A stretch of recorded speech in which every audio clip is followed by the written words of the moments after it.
Welcome to Big Daddy Story Time. We're reading Disney's Peter Pan.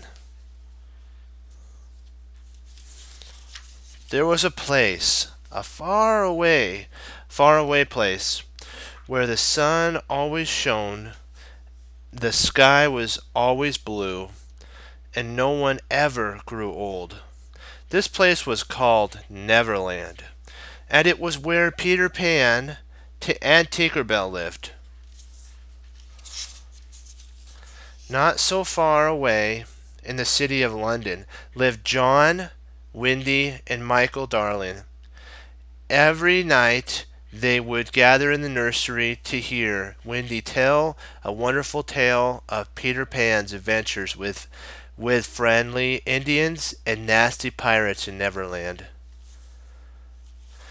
One night, when Wendy was telling John and Michael a favorite Peter Pan story, Nana, their Saint Bernard, started barking outside in the yard. Not a moment later, Peter Pan appeared with Tinker Bell. I came to find my shadow, said Peter Pan. Nana took it from me the other night as I was secretly listening to your stories. Here it is, said Wendy. John and Michael looked on in amazement as she sewed it back onto Peter's body. I'm so glad we saw you tonight, Peter, Wendy said. You see, tonight's my last night in the nursery because tomorrow I have to grow up. But that means no more stories, cried Peter, unless I take you back to Neverland with me. Wendy, John, and Michael couldn't believe their ears. That would be wonderful, they all shouted. Peter Pan sprinkled some of Tinker Bell's pixie dust over the children and told them to think happy thoughts. Now you can fly, said Peter. Suddenly they were all soaring through the skies of London, heading directly towards Neverland. Down below, they saw a golden rainbow and blue waterfalls and mermaids singing in a lagoon.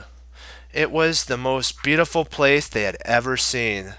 There were beaches and deep forests, and of course, there was the Indian camps. Yes, this indeed was Neverland. This way, called Peter Pan as Wendy, John, and Michael landed in one of the forests. He led them to the secret underground home where he lived with his good friends, the Lost Boys. John and Michael played with the boys while Peter and Wendy went to visit the beautiful mermaids in the lagoon. It was there that Peter spied the Indian chief's daughter, Tiger Lily, tied up in a boat of the evil Captain Hook. Peter and Wendy could hear the pirate demanding, Tell me the hiding place of Peter Pan." But Tiger Lily wouldn't tell. I have to save her, Peter told Wendy. They flew off together to Skull Rock, where Captain Hook had taken Tiger Lily. There, Peter challenged Captain Hook to a thrilling duel. Peter was so quick and brave that at last the nasty pirate landed in the water, only to be chased back to his ship by a furious crocodile. Peter rescued Tiger Lily and returned her to her father, the chief. Captain Hook was very angry. That cursed Peter Pan! I shall have my revenge against him once and for all, he cried. Then he captured Tinker Bell and forced her to show him where Peter Pan lived. Then he caged her in a lantern. As Captain Hook's band of pirates approached Peter Pan's home, the Darlings and the Lost Boys were coming up from underground, One by one, they were all captured and taken to the pirate ship. Peter Pan will save us, Wendy said bravely. Captain Hook roared with a wicked laugh. Pan will never be able to save you, he shouted. You will walk the plank. He had no one noticed as Tinker Bell escaped from the lantern. She flew as fast as she could to alert Peter Pan. Once Tinker Bell reached Peter Pan, he raced out to sea to rescue his friends. I've come to stop you once and for all, Captain Hook, cried Peter. This time you've gone too far. After another fierce duel, Peter Pan threw Hook and all the pirates overboard.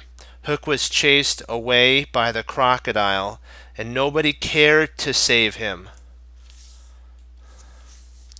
Thank you, thank you ever so much for rescuing us, Peter, said Wendy. We would love to stay in Neverland a little while longer, but it is getting late, and I think it's time for us to leave. John and Michael nodded in agreement. Well, if that's the case, said Peter, we sail tonight. Once again, Peter Pan sprinkled Tinkerbell's pixie dust over everything, over everyone, and Captain Hook's pirate ship was suddenly sailing through the skies of Neverland and heading back to the Darlings' home in London.